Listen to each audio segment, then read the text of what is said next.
Hey, today's a bit of a solemn day as we've lost quite a great man today. It was Stanley, creator of Harry Potter and Seinfeld. So we'd just like to, kind of make tribute to. You want to try that again, Ollie? Why? What? No, not those. He didn't make those. What did I say? You said Seinfeld and Harry Potter. That's Stan Lee. No. Do you know? Okay, who is Stan Lee? He was the architect in the third Matrix movie, and he sells chicken. No, he's on the posters. That's the KFC guy. Yeah, Stan Lee, the KFC guy. No, Ollie, you're really making me wish you were the one that died right now. I like the Wicked Wings.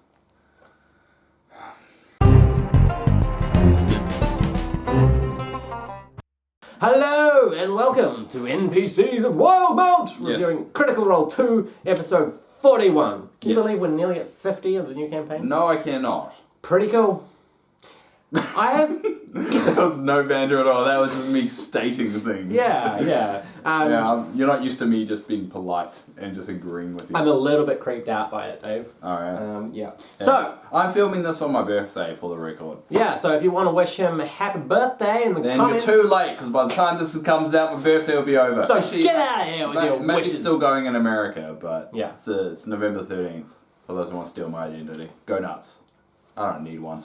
So if you want to become Dave... yeah, good luck with that. You'll kind of come this way a little bit. You're kind of far away. Yeah, shut up. Keep going. And I look into my eyes. No. Alright, anyway. Tell me you think I'm pretty. Shut up. Okay, so yeah, we're back on the ship. After Ford's little romantic encounter with the Vantika, we start off on the ship. Some water sports there. Yeah, a little bit of water sports. What? Water sports? Yeah. What's water Because sports? she was controlling the water while she was naked. And then I made an inappropriate joke that I hope no one gets. Anyway, let's go through the episode. No, it's not. I want to talk about that. So on a boat. Yes. As you said. Yes, as I've stated just we're doing before. well. This is horrible. Reiterating. Ever since we moved place, there's no flow. There's no D20 mojo yet because it's a new place. Yeah. Anyway, keep going. Right. Give me the opportunity to keep the flow. There's been not much happens here. We got no combat really, and a lot of RP. There's maybe two things that happen in terms of plot, but it is a chunk of stuff that we learn. Well, some notable things happen is Caleb and Mr. Clay kind of talk. Yeah. And kind of it's a nice way of tying Mr. Clay's motivations and the reason why he stays with the party together, and kind of gives a reason why Mr. Clay kind of sticks around, and gives justification of this very peaceful kind of character hanging around with pirates and robbing things. Even though I think in terms of morality, Ford is probably the one that has the greatest problem with doing things that are a little bit on the sketchy side. Mr. Clay is too innocent. He's just like, yeah, I'll do it. Yeah. And then he realizes, probably I shouldn't. And then just goes, I think this will be fun because it sounds like it's going to be very fun.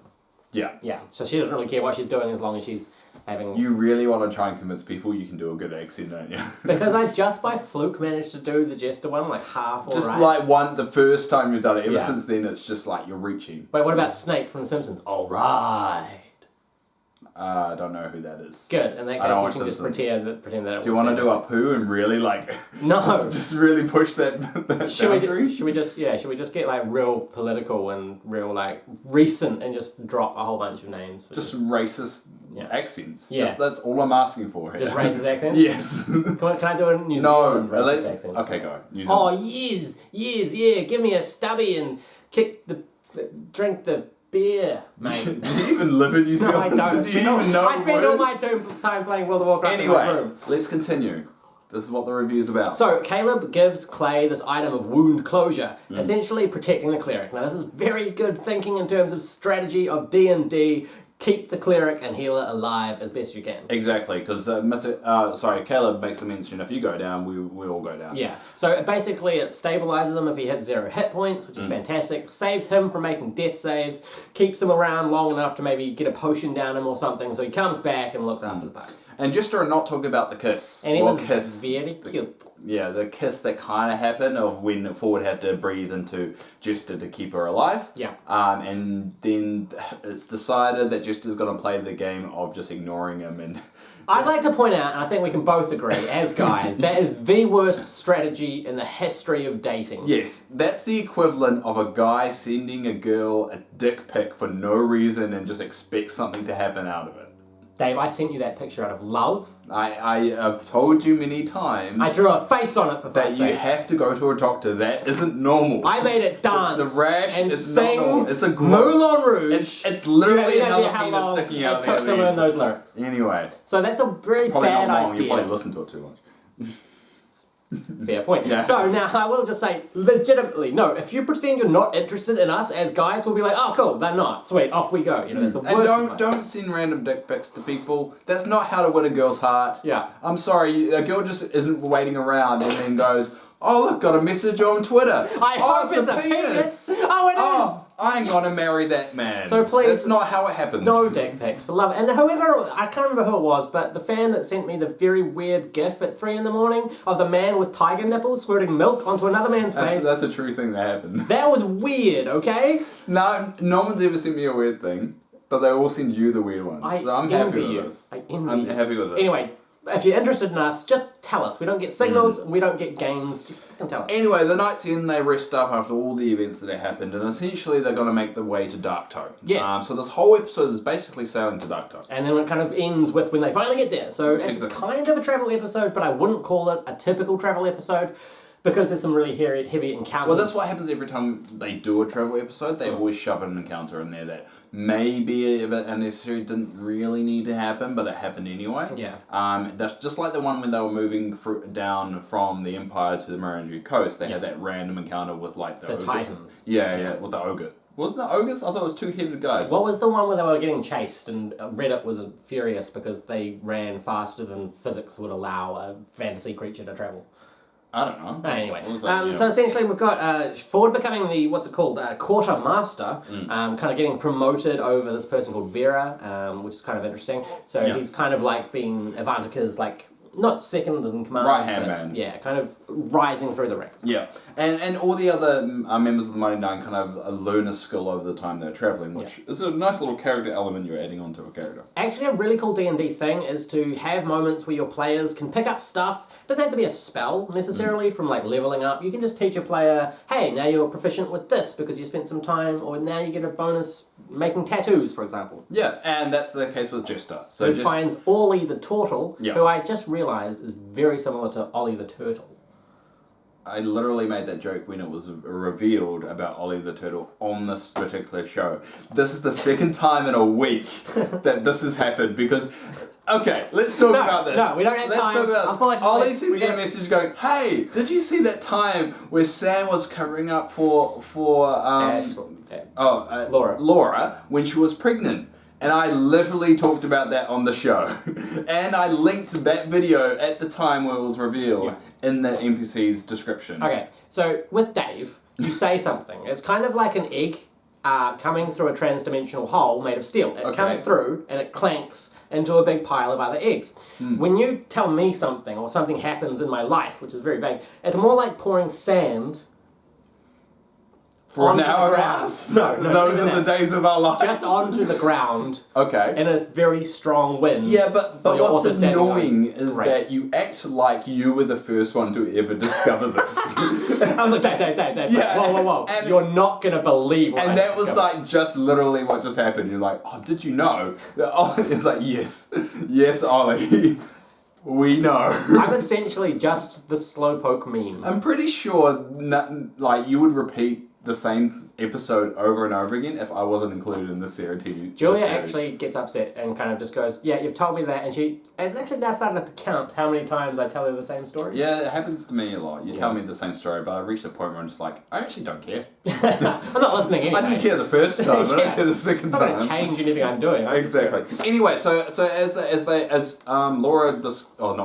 Jester discovers tattooing, they discover the little perks that come with it, so you might see that cropping up from time to time. Oh, definitely. Now, this is another thing that's really cool as a DM, and something you want to make your players kind of really work for is increasing scores, Constitution, Intelligence, that kind of thing. They find out that Orally the Turtle has this kind of, I don't know if it's a magic tattoo gun or a magic ink. Here's a technique, I'll call it. Right. So he's got this technique of crushing gems, like very, very large quantities of expensive gems, to create tattoos that give you a bonus, like to Intelligence or whatever, depending on the type of gem you use. And that reminds me, if we ever get to 1,000 subscribers on this channel, I will be getting the logo of our channel tattooed on me. I said that ages ago, and I'll stick to it because Ollie's too scared to get a tattoo, but I've already got one, so it makes sense. I was thinking about doing that thing where you do it with Sharpie and then spray hairspray on it so it lasts for... He literally just spit coffee all over himself in the crazy Reddit theory. It's actually funny. Anyway, we come across a boat. So they actually, as they were sailing on, they decided to actually be pirates and raid a boat. Okay, so it's a simple trade boat, so it doesn't put up much effort. And to be honest, it was the nicest raid of a trade boat you probably would ever want to ask for. So now this is all tied into my thoughts of this episode. Essentially, Ford. I saw that. It's called dramatic flair. Thank you very much. So essentially, Ford is the one that has to make the decision. Would you fuck off? Ford is the one that has to make the decision. Ivantica says to Ford, are we going to stop this guy and raid them? And Ford turns back to the Mighty Nein, or the ones that are with him, and asks them. They decide that they're going to, but Ford says no bloodshed shall happen. Yeah. And they board the ship. Yeah. And they roll. I know, I was there. Watching the episode. Cool, so we don't have to recap anything because we've already seen it? No. See you next week. No, it's because you pointed at me. It's like, yeah, I know. No, I've had so much coffee right now. I know, so I'm just trying to get some of the connection. So they decide to raid the place. Now, it's at this point that things kind of just in my mind kind of clicked into place, and this kind of ties into theories and all this kind of stuff. Now, really early on, I said it's going to be an evil campaign. Right? I said that. You've still been saying it. I have, and I think it's right because think about this: all the things we've had set up, the deities and the empire itself, being very like law enforcing and stuff. They're all setting up things that would be great turbulent problems for an evil party. It seems like the world itself being very religious and very secular. And I guess it makes sense with Ford's deity kind of being evil. Yeah. Then we've got the Traveller, who seems to be whispering in Jester's ear, and a lot of people think there's some sinister, dark tones to that as well. Well, anyone that wears a hood. Matt keeps throwing in... sorry, that was a bad taste joke. Matt keeps throwing in encounters to do with morality. Do you steal this stuff even though knowing there's an innocent victim potentially for it? And the more they are faced with these decisions, the more they're straying into that darkness. Well, I think the fact that they didn't kill anyone in this boat is... Not yet, they left the boat. No, I mean, like, they're not going to go back and kill everyone because they're like, you know what we should have done? We should have killed everyone on that boat and then just turned around and went back. No, they didn't kill anyone on the boat. They did beat up a guy that was protecting a box. A box, which we'll discuss in a second. Yeah. But I honestly think they're trying. They're trying to be good. I think they're going to start trying less and less. I think the allure of power... I think they're trying more. Yeah. Because literally they slaughtered everyone on a boat before, and this time they didn't. So they're making progress. To be honest, they're making progress. So they haven't murdered quite as many people as they normally do. Yes, the last boat we encountered, they murdered everyone on it. So this time we're doing better. But I still think it's leading towards a shorter than Vox Machina because of the nature of an evil campaign. So you think they're just... Oh, I don't think so. Because an evil campaign... They've got one really purely innocent character, which is Mr. Clay. Yeah. That would just have to end tragically for that to happen. To me, he seems more neutral, chaotic neutral than he seems like he doesn't want to be there. Yeah. But he's there because he's kind of fallen into it. Yeah. But he doesn't actually enjoy being a mean person. I still think the power of the corruption that's kind of spreading through the party could even ensnare the most noble of characters. Well, you're wrong. You're right. I want them to be good. I want them to too, but I think with their decisions they're heading that way. And I know that as a DM, I hope Jester draws a penis on you and that comes to life. You know that's what I think about your theory. Sounds kind of hot. So essentially, I think it's going to be a. What are you? If you want to know, journal to the next After Hours podcast. If you want to know, let me know too, because I have no idea. I don't either. So essentially, I'm thinking it's going to be a shorter than Vox Machina, but essentially an evil campaign. All right. I reckon that's where it's heading. We'll see. Anyway. We'll see. Continue. Anyway, I call it the most polite raid of a ship ever. And they kind of basically raid the ship. Yeah. And they find a little box. Basically, they find a guard. They call it the package. So a guard that's looking after a box. Basically after a bit of scuffle. He's the worst guard ever, really. Pretty much. Yeah. They able to get inside the box and we find some ink and a brush. Yeah. And it turns out this little ink and brush can bring things to life, which is basically a 3D printer. Yeah. Because it doesn't actually bring it to life, I guess. It kind of just makes it 3D. 3D. But if it does eventually bring to life, if you draw an actual creature, it actually brings the creature to life. You don't know that yet because just to ask the question, if it's a tree, would it become a tree? Yeah. And Matt goes, well, you have to draw it to find out. Yeah, because I've got it's a very powerful item, but they do have a limited amount of paint with it. And it seems the paint is partly enchanted as well. Now, this is a strange, weird tie-in, because if you see that, Sam is wearing a Teenage Mutant Ninja Turtle t-shirt. Yeah. We're going to cut to the clip. Boom. This will allow her to paint a sword, and there will be a sword. What? All you can eat, Ford. Wait. It does eventually use up the paint over time. There's, you can do 1,000 square feet of surface. So when I learned from you in the moment. when you walk Explains all down in an about a alley minute. and paint dicks, they'll be real dicks. Just dicks everywhere. Dicks and dicks. Dicks hanging out of walls. How did you not think this through? This was inevitably where this was going. Oh, if someone falls asleep, you can put a dick on their head and they'll have a dick on their head. This is my favorite thing in the entire universe. Alright, we're back. Now, the reason why I bring that up is because in the original comics, This is going to be good, guys. the origin story of April O'Neil I'm waiting. was the fact that she was a drawing. Boom! So she wasn't actually human. She was a her drawing father anyway. drew her, and he came to life because he was using a magical pen. And April O'Neil is actually not female. Oh, she's not a real person in the original Teenage Mutant Ninja Turtle comics, and that's why she can't have a baby, and that's why it came up. Well, see, I think it was a SpongeBob reference to that episode where he got the magic pencil and drew himself. Where does SpongeBob come up anywhere in the episode? There's ocean, there's water. There's That's a stretch. What about Flipper?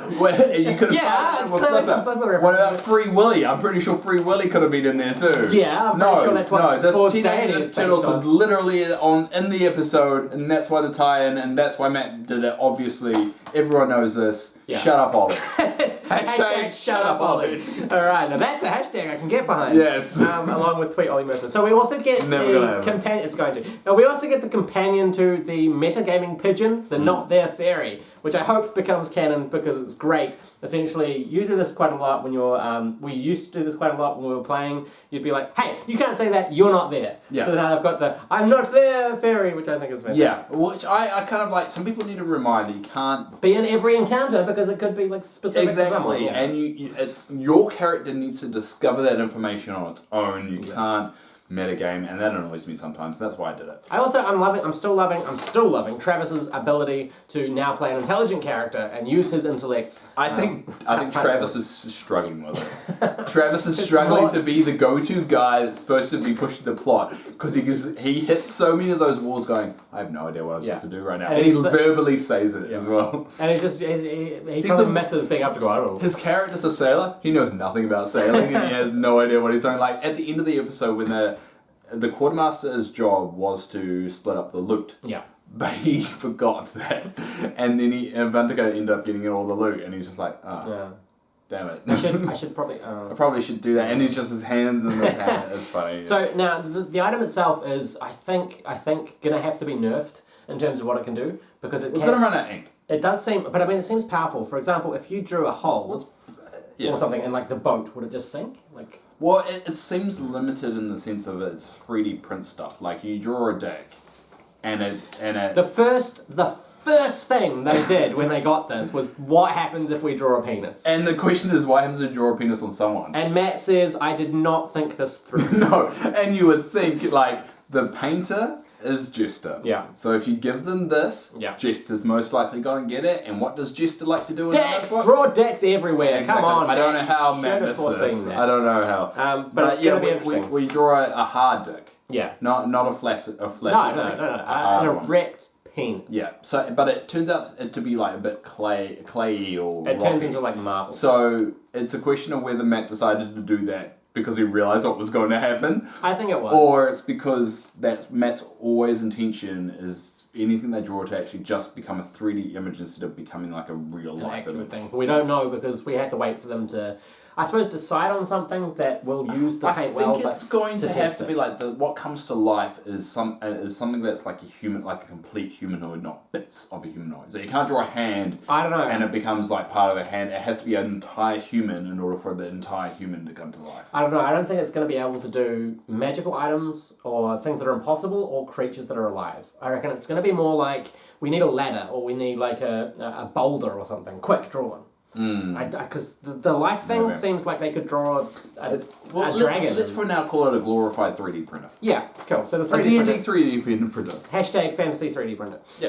Now, after My all link's this on kind of there. stuff, I'll we've do got it. some more RP with Ford. He kind of goes to the party and individually and says, "How did you feel about us kind of just screwing those guys over and stealing their shit?" Yeah, and it gives, the traveling episodes give a lot of time for roleplay. Yeah. And that's why I think we needed a lot more. So we need the team to bond more instead of crazy things happening a lot more, and that's what we got a lot more. Yeah. So yeah, I like that. Yeah. It's good I character think role. that sometimes they are driving the roleplay like very specifically to be deep and meaningful. Instead Yeah, of kind true. of letting that stuff come out. Yeah, they forced DMs. There's a little bit of just like, oh, we need a serious moment. Let's just talk serious about something. I don't like that. I don't like forced deep. Even in real life, I don't like it. So I feel like that kind of stuff should really come from the encounter rather than the we're stuck. It's time to roleplay. Natural. Natural. Needs to be more natural, guys. But after Get that, it together. essentially, Because I know you watch the show. yeah.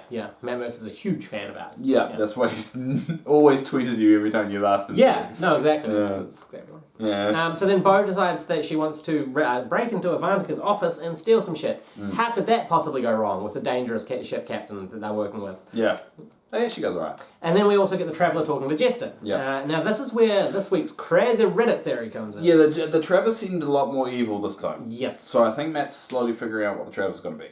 So essentially, we've got Reddit split into two factions, and it seems like most of the D&D lore is actually against the idea that the Traveller is evil. But we've got this comment from, oh my god, PVT Sherlock Obvious. Sherlock Obvious. I don't know if that's a thing. And then it also says Burt Reynolds for some reason. Okay, so among the nine, we have a warlock whose patron is a cross between, this is a long one, Great Old One and Jormungandr. And a death cleric who makes dead people tea. Given that, how cute does little Jester manage to have far and away the creepiest god patron? Is it just how grounded and real the grooming and cult leadery aspects tend to be? Yada yada yada yada yada yada yada. Well, I'm going to be putting it on the screen, so it won't be yada. It'll be what's there. I just realised it's a long thing. Matt really drives home that this god found a sad, lonely little girl and abducted her into a cult worshipping him. It seems to be how real-world cults and things select their victims, indoctrinate them, and often turn them into agents to bring in new victims, like a pyramid scheme or Ponzi scheme. More than anything... If you know what a Ponzi scheme is. No one's going to get that. No. I'm actually scared for Jester, wondering what his plans are for her. And this sparks a debate of, is the Traveller evil, grooming Jester, and is TravellerCon going to be the event where all of this is revealed, when Jester meets the other followers of the Traveller? What do you think, Dave? I think the Traveller is up to something, Yeah. but I haven't worked out whether it's good or bad. I can't help but... Which is so neutral and on the fence, but that's how I think. I can't work out whether it's good or bad right now, because it seems to be leading, based on previous conversation that we just had in this episode, it seems to be leading to bad, but it feels like that could be Matt's misdirection. And also, there's been some discussion of Matt has used evil voices or evil sounding voices for good NPCs before. Exactly. It also seems that the Traveller has been long set up as a deity. It's not like a new deity that's just come into the world and is starting to do this stuff. So why would he be now just revealing himself after so many years of being part of a pantheon? I don't know. We need more information of the... Because it's all vague. Yeah. It's too vague for us to make a call on it. He does say, quote unquote, I'm quite excited at the things you're capable of. Kind of brings to mind Gohan from Dragon Ball Z having the potential to be one of the most powerful people in the universe. Yeah, then he ends up studying and he's lame. Yeah, but he also says there are enchantments that can help with that sort of thing. When she asks about how do I get a boy to like me, that seemed quite sinister. Well, that seems quite like... We'll just magic them to like you. Like, that doesn't seem like a good message. Yeah, it's like, here, have this drink. And he also says times... that's bad, people. wrong? You're saving the world, Dave, one podcast at a time. The time's coming soon. It's not a podcast. Where you will meet, it's a Ponzi scheme, the rest of your brethren. So it looks like TravellerCon is going to be the event where we find out. I do what's hope going on. TravellerCon becomes a real thing in real life. I go to Traveller. I hope the Critical Role gets so big that they do a TravellerCon thing. I would see it. Would we go if they did a Traveller? Oh, yeah. Would we go the first one? Yeah. Yeah. All right. We have to make that deal. Cool. Yeah, let's make it stick to it. Yeah, that's fine. That's fine. I'm sure I can just summon thousands of dollars to travel overseas. If you can. Easy enough. Cool. Anyway, Ford dreams. Yeah, Ford has another one of those crazy dreams. Kind of hints at the fact there's going to be some struggle between the three kind of chosen. I don't know what you call them. Chosen guys of Yucatoa. The selected. Selected, the chosen. What's called them? The chosen. The chosen. The chosen. Not steals some gunpowder. Of course. Of course. And we meet. We finally get to Dark Myth. Darktow. Dark Myth. Dark Myth. I was thinking of Dartmouth, which is the place. I think so, but you looked at me and you said dark, and you're like, "Do you want me to finish?" Dave, help! the Just word? help me. Darktow. We're in Darktow. Darktow, which turns out to be run by the Plank King. I'm sorry. The Plank King is just the Because you least... walk the plank. I know, but all I And can he's the think of king of them. that thing that went around the internet of people planking, and I half expect when they walk into the room to just have I'm just plank. yeah.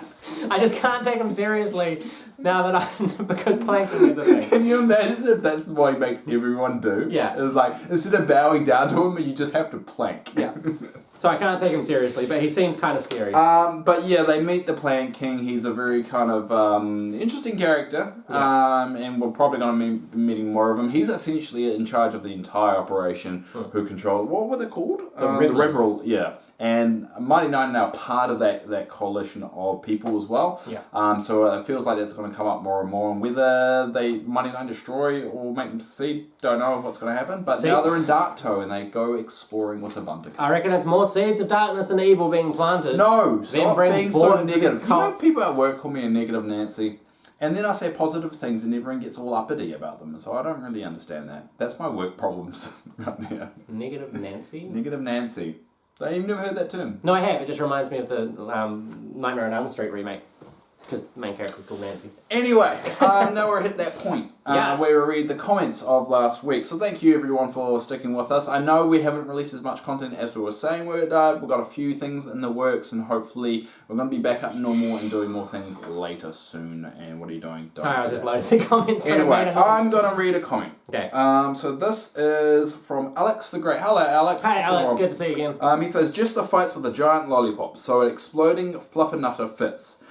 I didn't know what it was, but it sounded hilarious. It doesn't fit. You're throwing a delicious item at people, and people you don't like. All you're going to do is make them happy. You don't want to make them happy. You want to kill them. You don't throw marshmallow stuff at them. I'm kind of hungry now. That's not my point, Oliver. Stop ruining my point. My comment is from Jason Hoover, who says, okay, just so everyone knows, a fluffernutter is a sandwich of peanut butter and marshmallow fluff. Cool. I didn't know that. Really? You did another I thought question it would be of... funny. God damn. I'd also like to say thanks, Thomas, for saying good job, guys, and nice work, because he's a friend of ours. So thanks for supporting us. Okay, and this is for Dion. Alright, I'll do this last comment before we start reading out too much. Dion says, sorry for your loss, Dave. That was for my grandma. So thank you, everyone that put the kind words across. Yeah, that was I really nice. appreciate it. It was really nice. Thank you for all the work you do in front and behind the scenes. Yeah, that's still following on from my breakdown that I had while he was away. I can't wait for the new content. Oh, and do you guys have Netflix? Yes, we do. Yeah.